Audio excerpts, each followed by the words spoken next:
You've got to get mad. You've got to say, I'm a human being. God damn it. My life has value.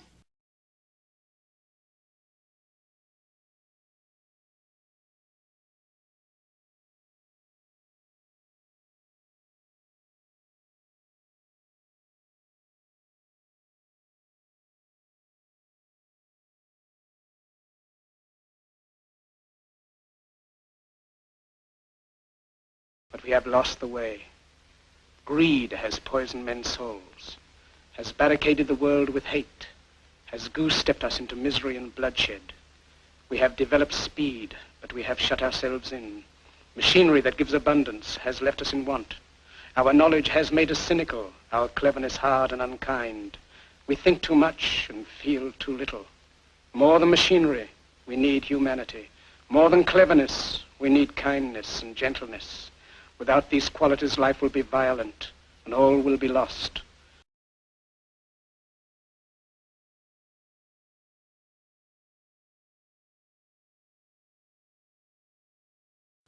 I want you to get up now. I want all of you to get up out of your chairs. I want you to get up right now and go to the window, open it, and stick your head out and yell, I'm as mad as hell, and I'm not going to take this anymore!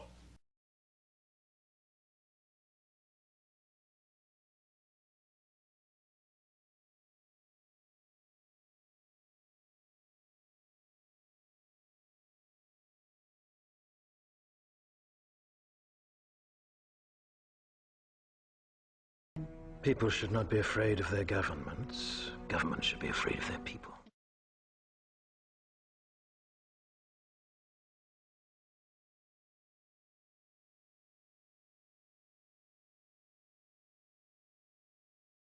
You can't handle the truth!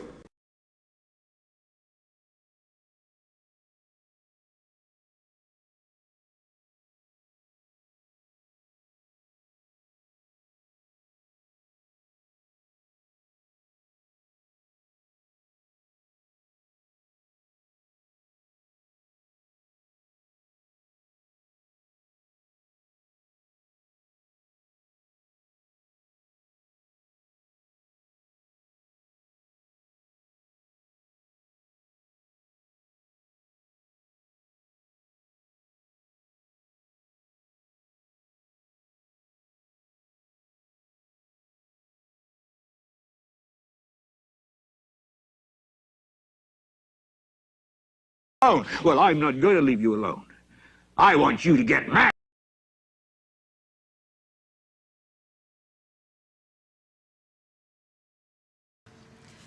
Just to summarize what this video is about, I mean, we've focused on science a lot, but really it's about looking at all our lives and noticing, becoming aware of the harm that we are doing in just about every single aspect of our lives. And working out, is this really progress? Is this really an advancement? If just to live in the houses we live in, to get around the place and to eat and drink, the basic things of survival, we have to cause immense destruction to life, which is who we are. So in the end, we're causing immense destruction to ourselves, to our lives. And so it's all about working out, is this really where we want to be going? All the disease known to man, every sickness known to man is that harm that we are actually celebrating and rejoicing in, because we're supporting systems and attitudes where we go to nature and take the information from the natural life forms in their natural way and kill it and turn it into dead things that we now glorify and celebrate, that we call concrete, steel, plastic, and all the thinking that comes behind it, that has formed this dead world that we're now superimposing over the real world. And what we're saying, what we're summarizing here, is to say, wouldn't it be better if we went to nature, that we are, and instead of trying to change nature, to not harm it in any way, to restore it to its pristine, pure form, and work with nature and actually expand it, expand the life that is nature, expand the life that is the bacteria, that is the molecules, that is the rocks and the minerals and the trees, to expand all these things without harming it, and actually learn to celebrate the beauty of life that we co-create together, which is a very big difference than having to go to nature and kill it and dig out mountains and dig out the rivers and dam things up, and we do all these things and change the food that we eat by actually heating it and processing it, because we're talking about nature's information.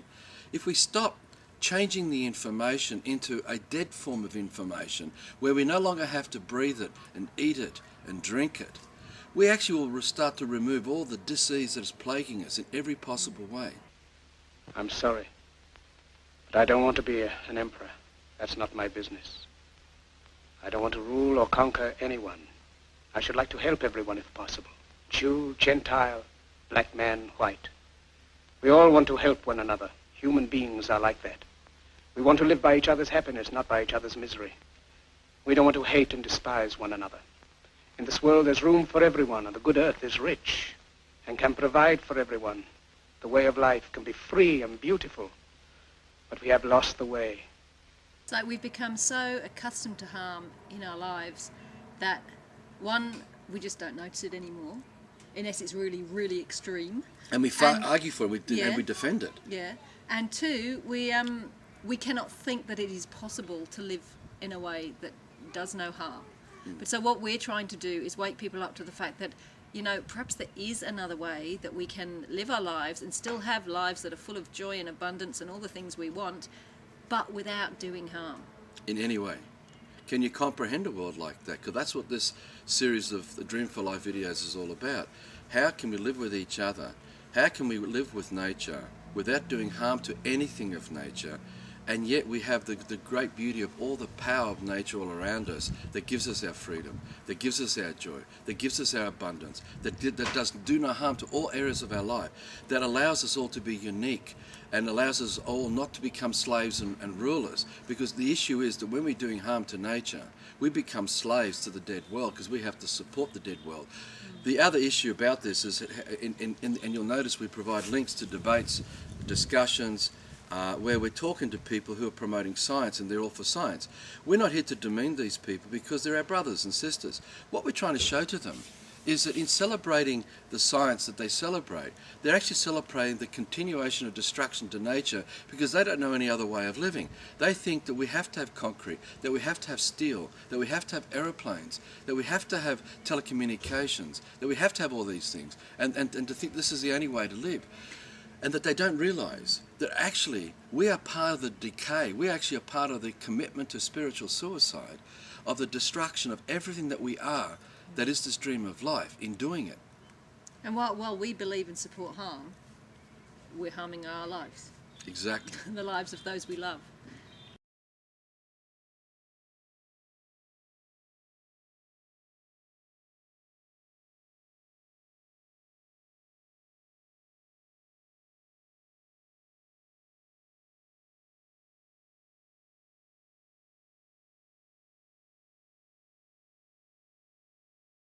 You can't handle the truth.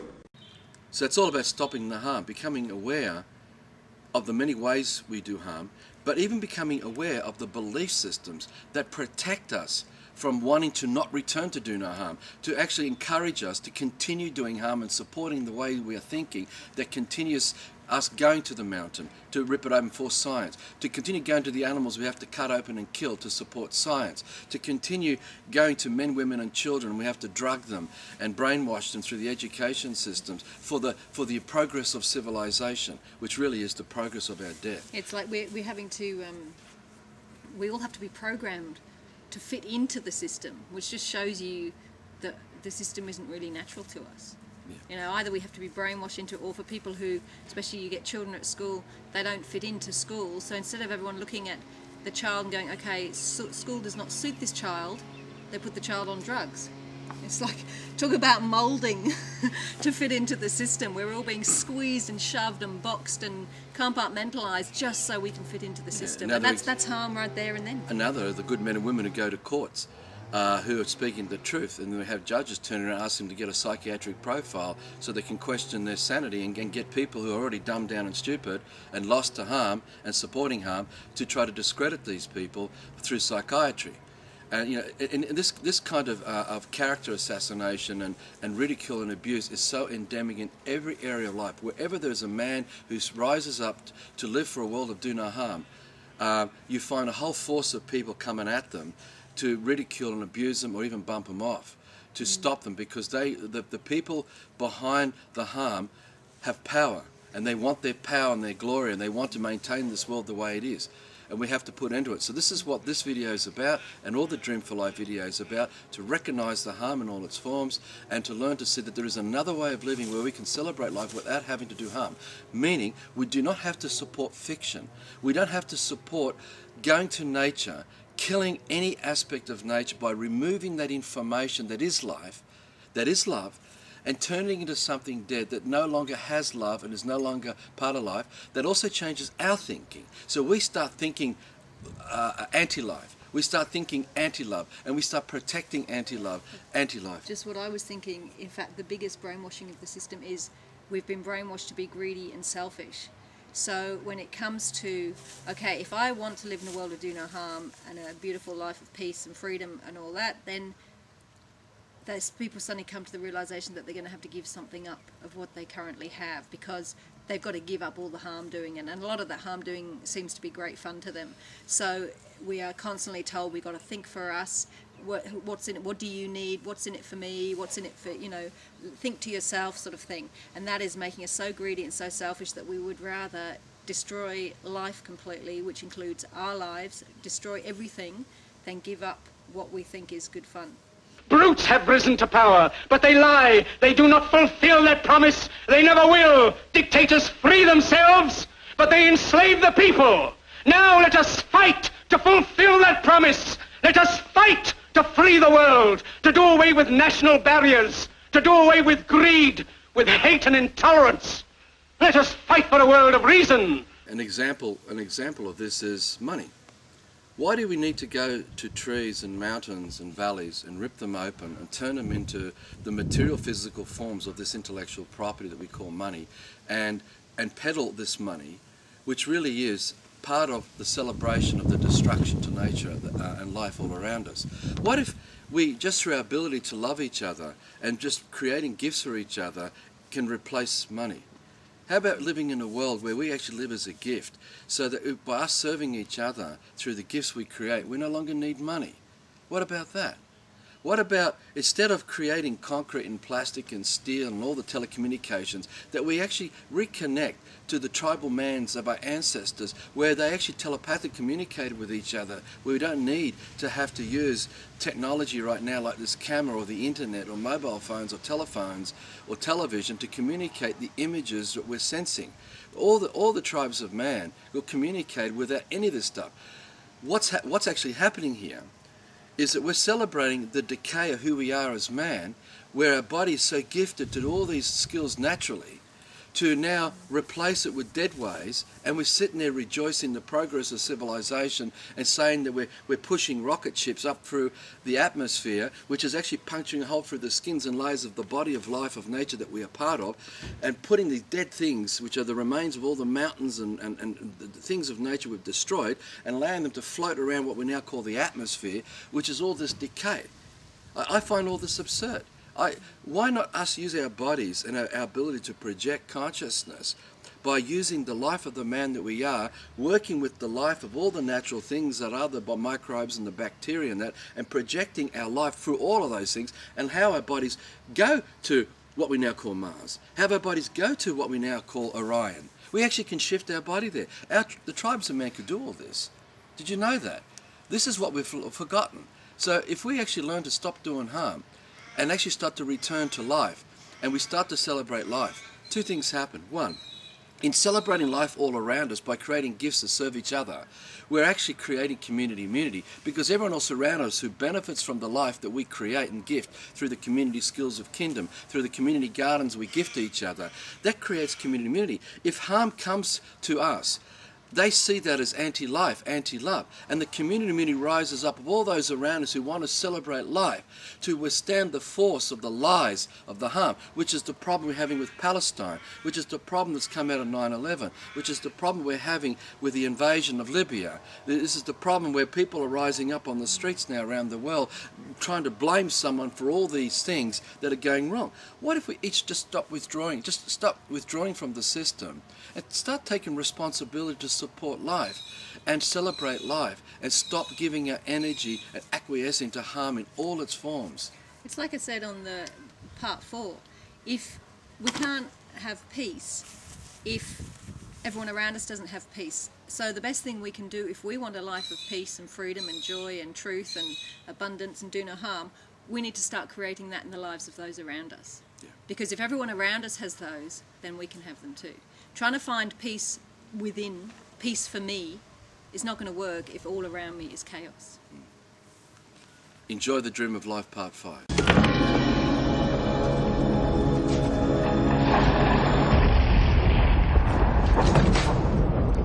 At last. Welcome, Neo. As you no doubt have guessed, I am Morpheus. It's an honor to meet you. No. The honor is mine. Please, come, sit.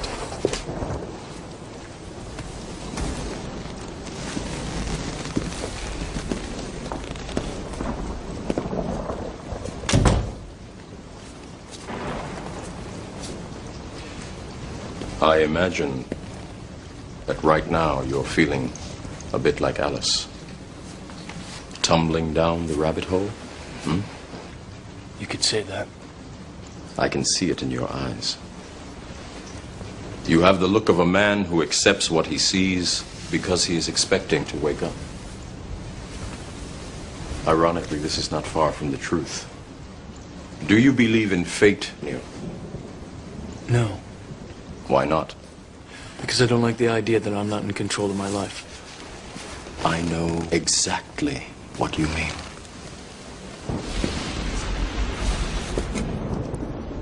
Let me tell you why you're here. You're here because you know something. What you know you can't explain, but you feel it. You felt it your entire life, that there's something wrong with the world. You don't know what it is, but it's there, like a splinter in your mind, driving you mad. It is this feeling that has brought you to me. Do you know what I'm talking about? The Matrix? Do you want to know what it is? The Matrix is everywhere. It is all around us. Even now, in this very room. You can see it when you look out your window or when you turn on your television. You can feel it when you go to work, when you go to church, when you pay your taxes. It is the world that has been pulled over your eyes to blind you from the truth. What truth? That you are a slave, Neo. Like everyone else, you were born into bondage, born into a prison that you cannot smell or taste or touch. A prison for your mind.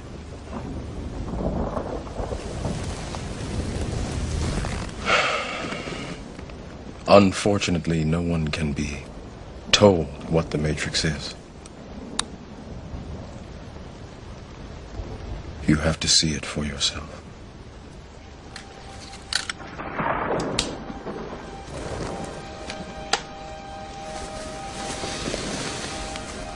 This is your last chance. After this, there is no turning back. You take the blue pill. The story ends. You wake up in your bed and believe whatever you want to believe. You take the red pill. You stay in Wonderland. And I show you how deep the rabbit hole goes.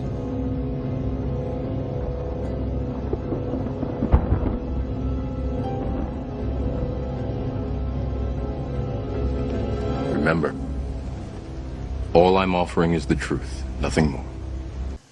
Hello everyone. We wanted to make another video today to just explain a few points a little bit further.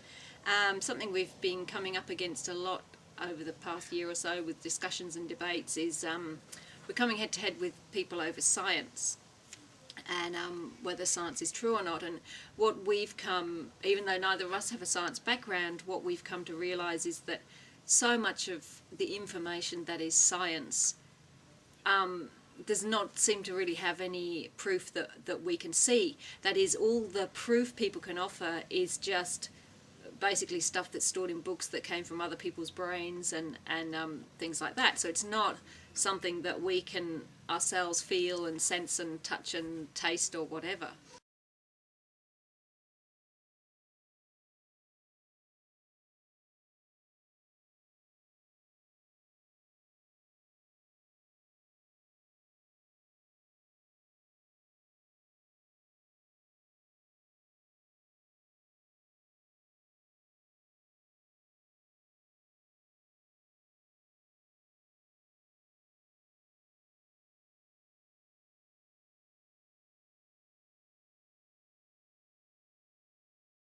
You can't handle the truth. Intellectual property that has no basis in the real world doesn't exist. It has no factual. Well, in terms of science, people talk about facts. Most of official science has no facts.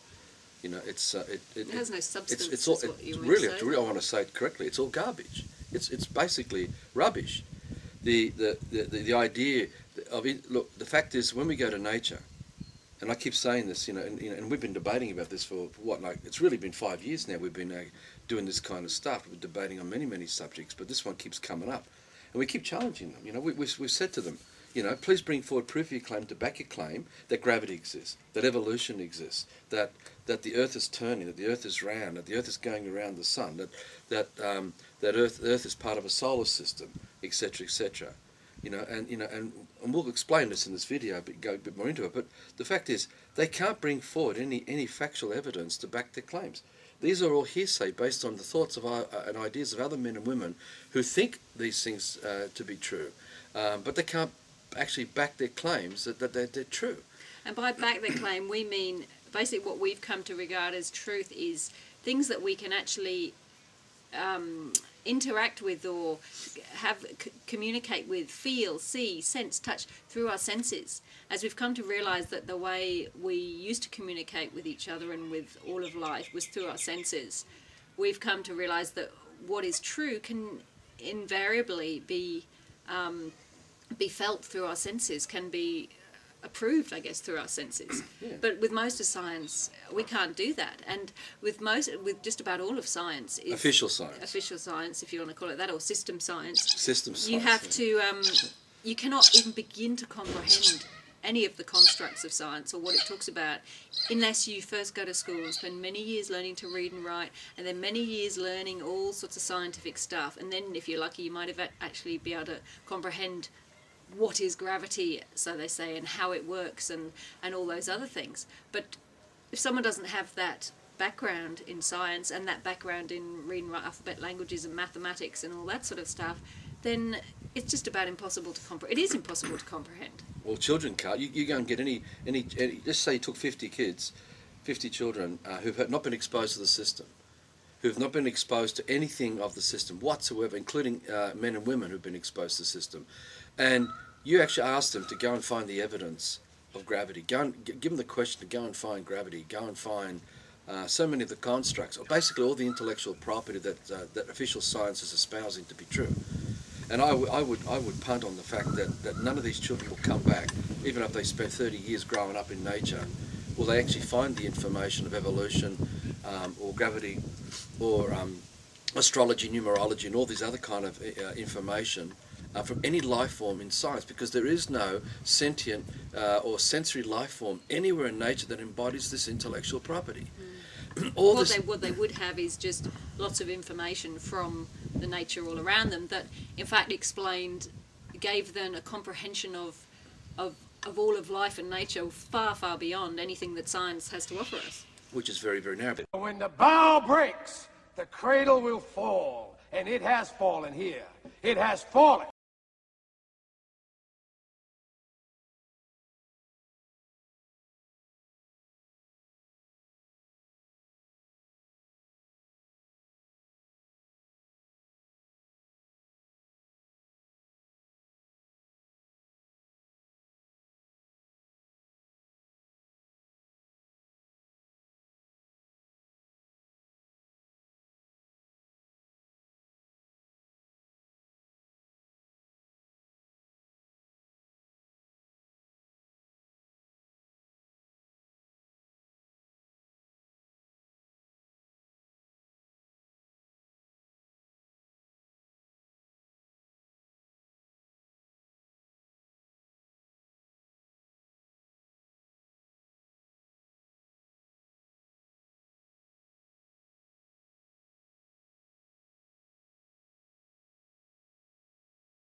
The Matrix is everywhere.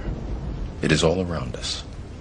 Even now, in this very room. The intellectual property that's been made up by the men and women of science has no basis in sensory reality. This is exactly the same as the situation we've explained in the earlier videos, where Alice in Wonderland don't exist. The only one that exists, that's present, that has sensory reality is Mary.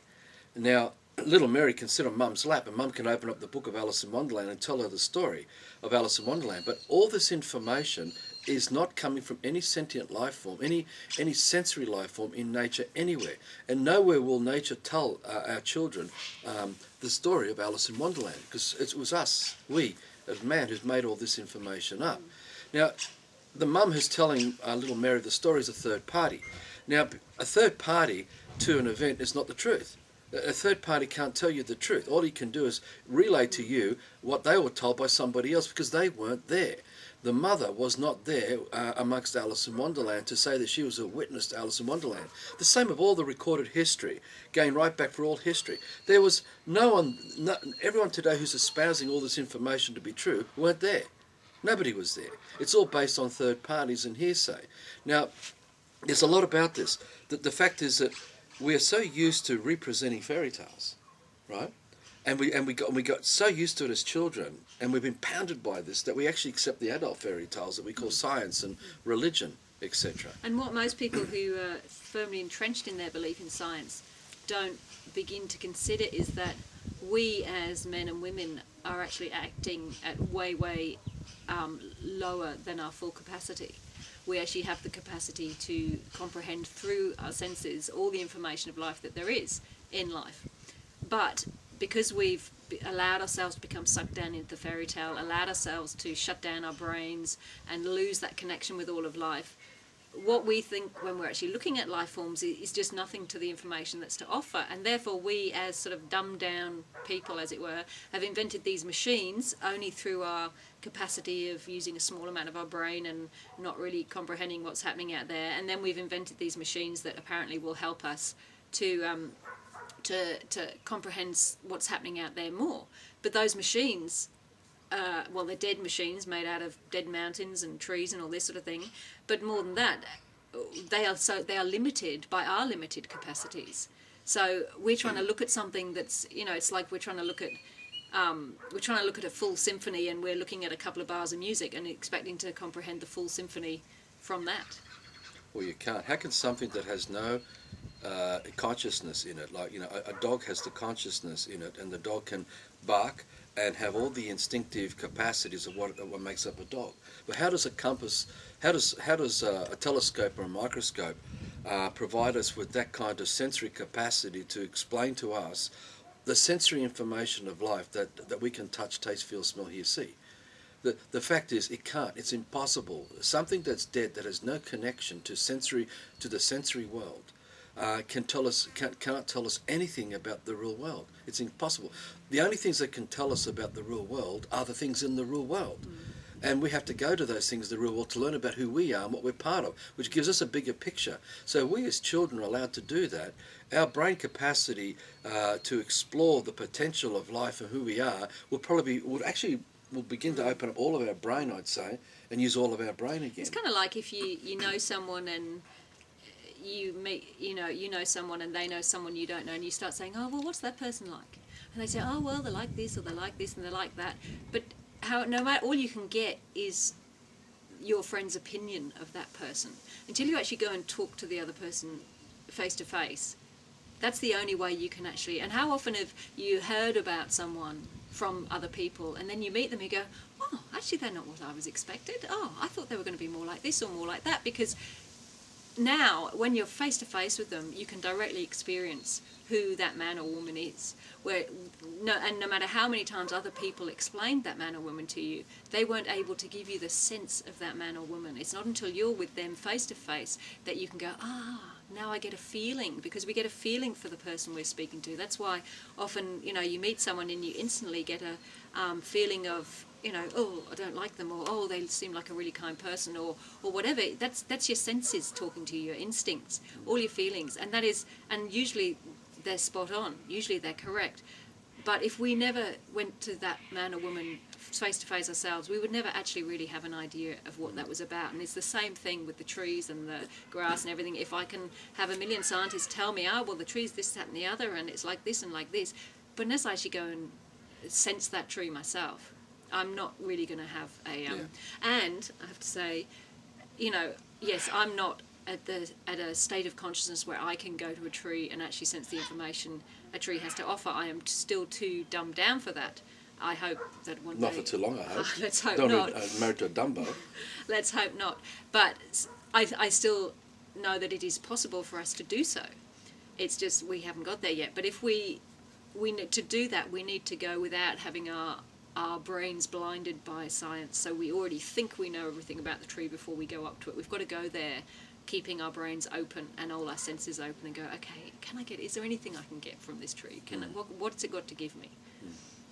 We call this direct perception or direct experience, and that's what we mean by first party to first party. That's where the sensory reality of the living man and the sensory reality of the living tree has a direct experience, and the information transfer between the two is real, and it's direct, and it's not lies, and it's not fantasy, and it's not illusion. But when you get a third party interloper, intermeddler, interceder, coming in between the direct experience of man and the direct experience of the tree to represent what that experience is, that can become twisted and distorted, which is what science does to us. And it's like it tells us how to think and feel about things. Exactly, which actually then hijacks us, and so that we actually don't have a direct experience anymore with what we're looking at and what we're seeing and what we're touching.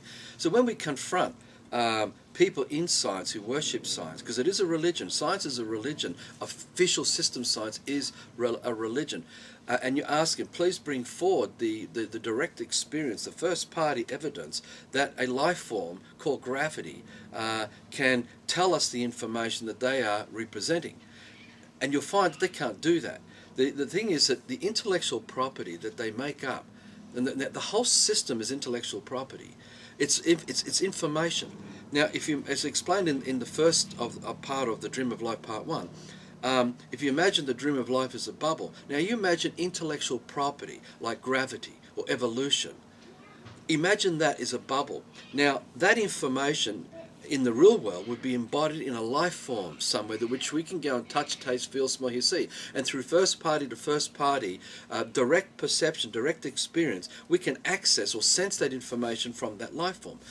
Now, within science, when you confront them, to ask them to bring forward the proof of their claim, they can't do it. Because there is no life form anywhere in the dream of life, no matter where we look, no matter where we observe, to be found to represent or present gravity. Now, this goes for all of official science, all of the rule of law, all of the religions, and everything else that makes up the system education that we all have to be brainwashed into to represent. This causes a lot of problems because then we start disconnecting from the real world and what we're really part of.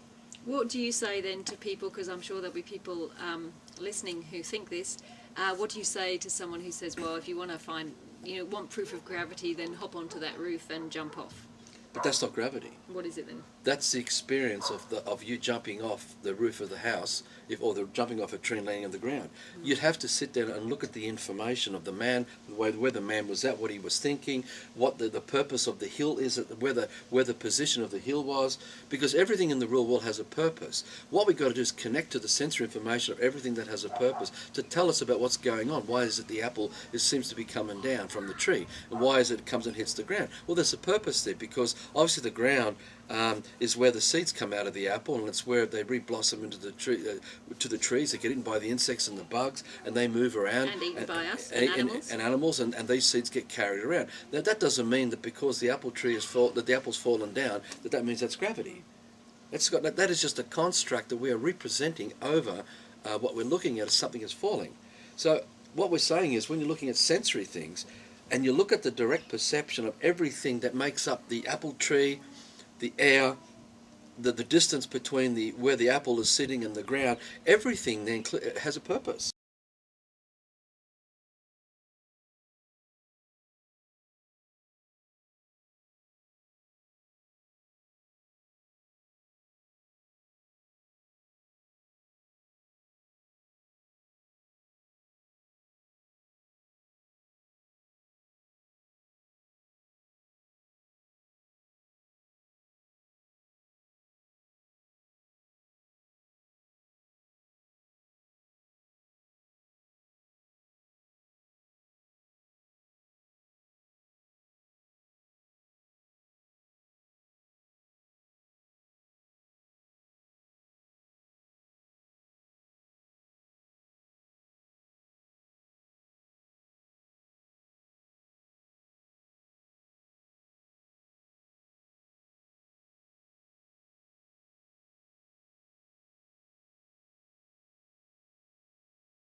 Even now, my voice is reaching millions throughout the world.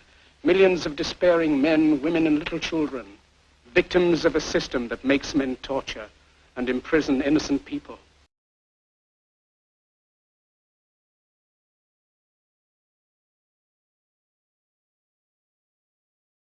To those who can hear me, I say, do not despair. The misery that is now upon us is but the passing of greed, the bitterness of men who fear the way of human progress. The hate of men will pass, and dictators die, and the power they took from the people will return to the people. Liberty will never perish. Soldiers, don't give yourselves to brutes, men who despise you, enslave you, who regiment your lives, tell you what to do, what to think, and what to feel, who drill you, diet you, treat you like cattle, use you as cannon fodder. Don't give yourselves to these unnatural men with machine minds and machine hearts. You are not machines. You are not cattle. You are men. You have the love of humanity in your hearts. You don't hate. Only the unloved hate. The unloved and the unnatural. Soldiers, don't fight for slavery. Fight for liberty. In the 17th chapter of St. Luke it is written, the kingdom of God is within man, not one man nor a group of men, but in all men, in you. You, the people, have the power to create happiness. You, the people, have the power to make this life free and beautiful, to make this life a wonderful adventure. Let us use that power. Let us all unite. Let us fight for a new world, a decent world that will give youth a future and old age a security. Soldiers, let us all unite!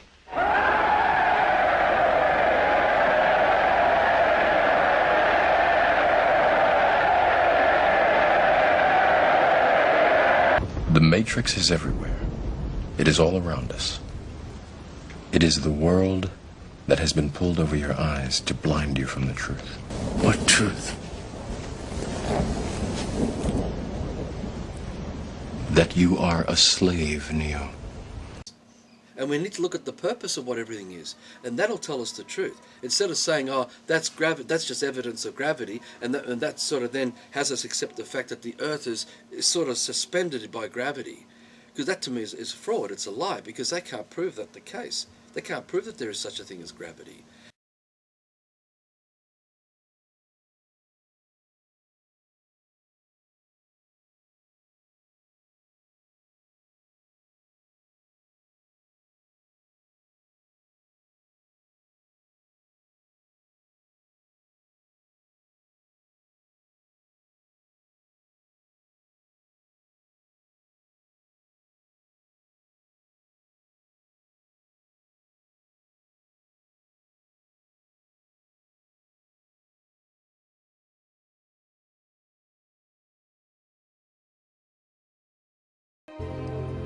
We can't be consumed by our petty differences anymore. If we don't come together right now on this hollow ground, we too will be destroyed. We sink, we swim, we rise, we fall, we meet our fate together. They can't prove it. Many of the assumptions of gravity to be true. I guess we are not scientists, and neither are we fully conscious men and women, so we're not saying by any means that we know everything of how everything works, because we don't. But what we're saying is there seem to be a lot of things that are presented as scientific facts that do not seem to have any proof. For example, we haven't been able to find proof that the Earth is turning. I mean, with my senses, I cannot feel the Earth turning, and I think if I was zooming around at how many thousands of miles an hour, I would be able to feel that.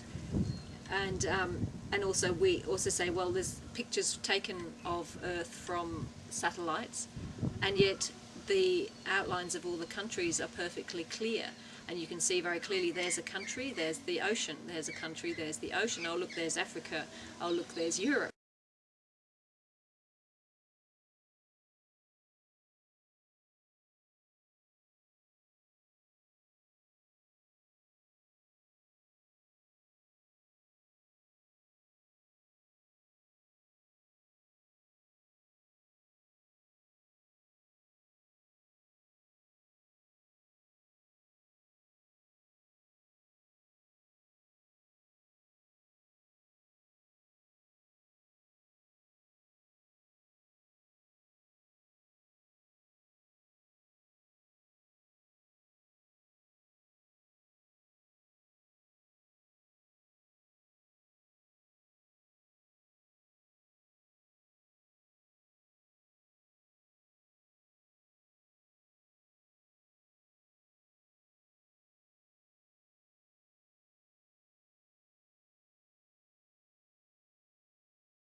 And yet surely when you have a spinning top and you spin it around, everything gets totally blurred. The patterns, the colours, everything turns into one blur, and it's not until it starts slowing down and eventually stops that the pattern and the colours become clear again.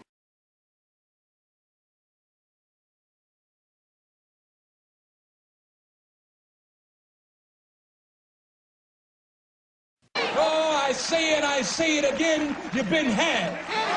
You've been took. You've been hoodwinked. Bamboozled. So if we're spinning at such rates, how can they take a photo that shows clear delineation between all the countries? Not only that, how come with a spinning top, anything on it would get spun off it? Yeah. You know, when you look at it from that perspective. The other thing is that when you're looking at... Well, that's where good old gravity comes in, doesn't it? Because that's what holds us on, apparently. Well, that's... You know, then we now talk about the fairy tale world and how every fairy tale has the background that provides the launching pad for all the props and characters to present themselves in the fairy tale. I was just going to say to you that when you talk about this, if you were in a satellite up there and I'm here on the ground and we're talking to each other through whatever technology we're going to use, I can see you and you can see me, right? You're using a camera looking at me and I could be looking at you, right? You won't see me moving. You won't me. No, you won't. See, oh, you will not. You won't see. You won't. Based on everything we've seen through all the evidence they've been presenting to us, you won't see the Earth turning or me turning on the ground. What we are seeing is you turning across the sky, and my eyes always show me that everything is moving across the sky. The sun, but I'm not stars, seeing anything about the Earth turning or moving whatsoever, right?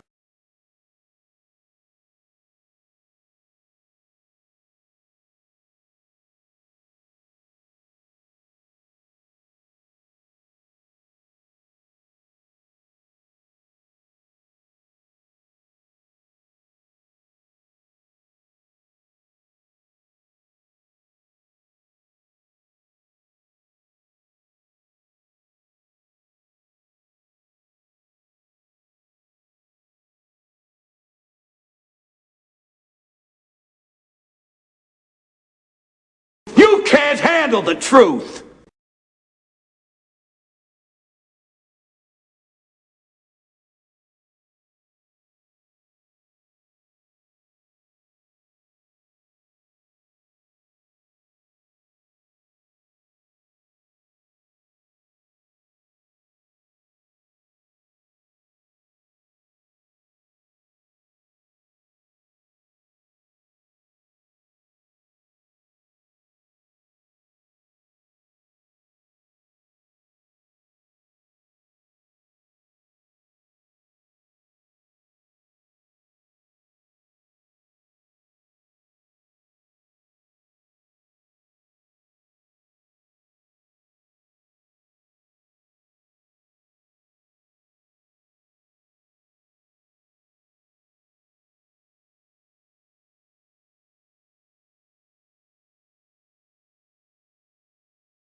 You are a slave, Neo.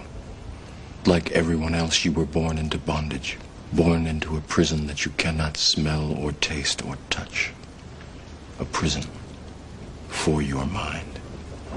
So that's a fact. This is facts. Now, because they're telling us, oh, the Earth is turning, and that's why they're up there, they're turning, all this sort of stuff, we can actually fall into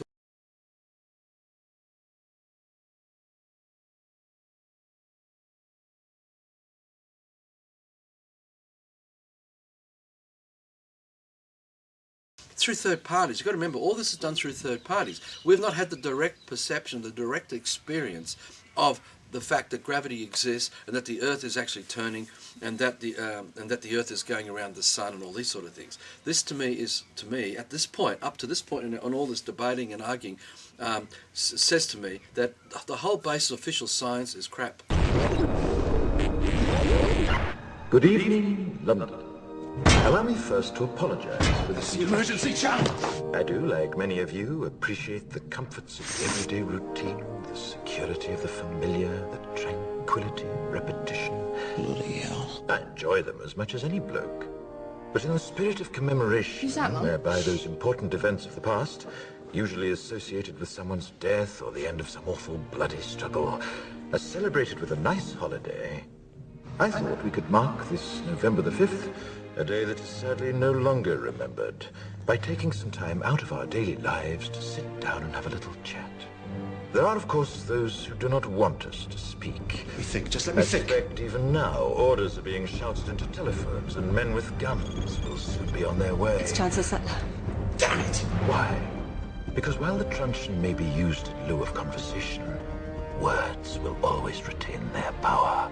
Words offer the means to meaning, and for those who will listen, the enunciation of truth. And the truth is, there is something terribly wrong with this country, isn't there? You designed it, sir. You wanted it foolproof. You told me every television in London. Cruelty and injustice, intolerance and oppression.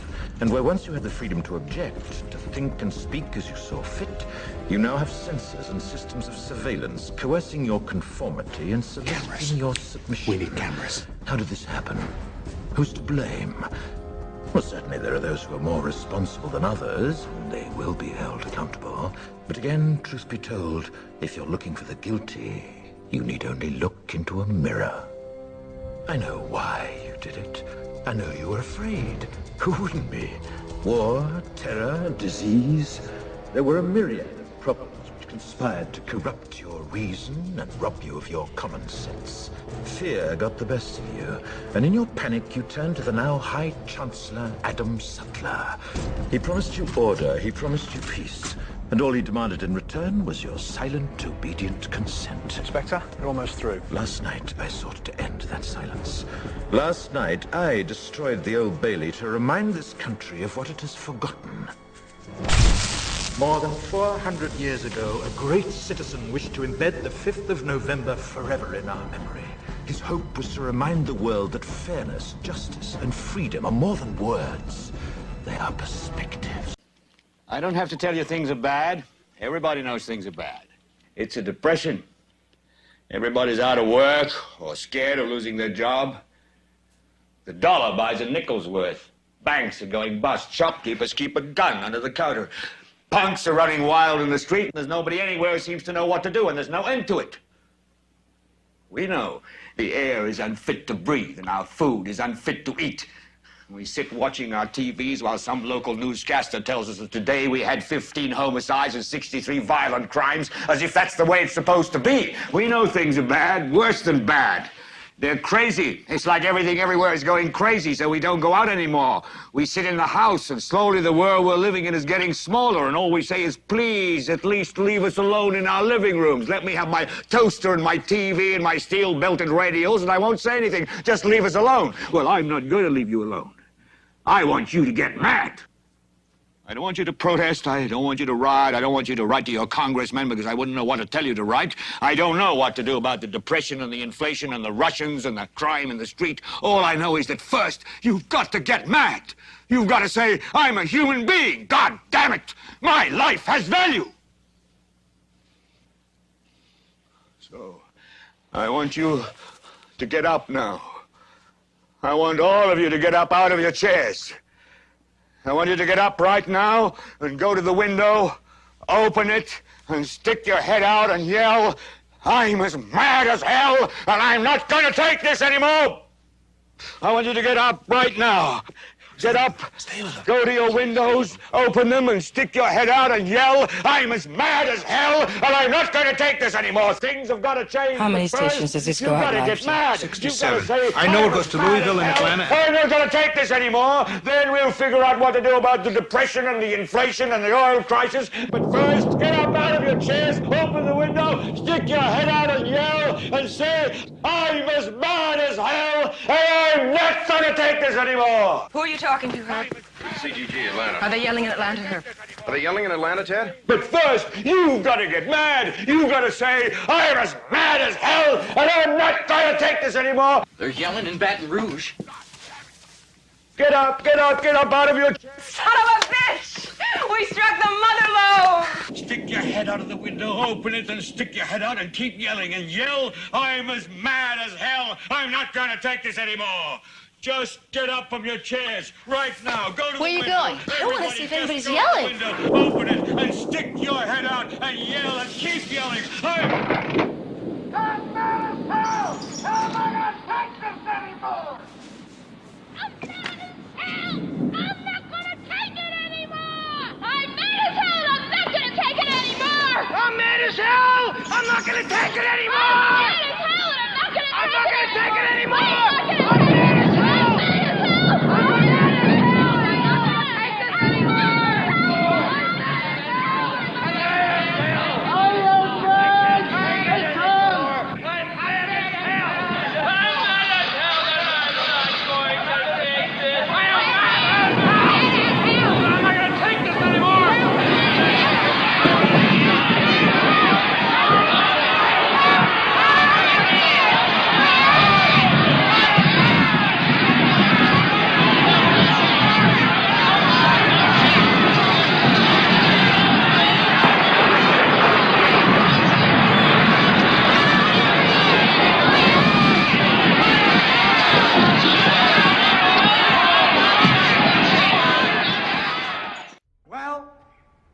were great once. Can we not be great again? Is that too much to ask? No. Are we asking too much from you? Is it beyond our reach? Because if it is, then we are nothing but sheep being herded to the final slaughterhouse. Run, and you'll live. At least a while. And I guarantee a week won't go by in your life you won't regret walking out, letting them get the best of you. Well, we were great once. Can we not be great again? Is that too much to ask? No. Are we asking too much from you? Is it beyond our reach? Because if it is, then we are nothing but sheep being herded to the final slaughterhouse. You are not inferior. We can fight our way back into the light. We can climb out of hell.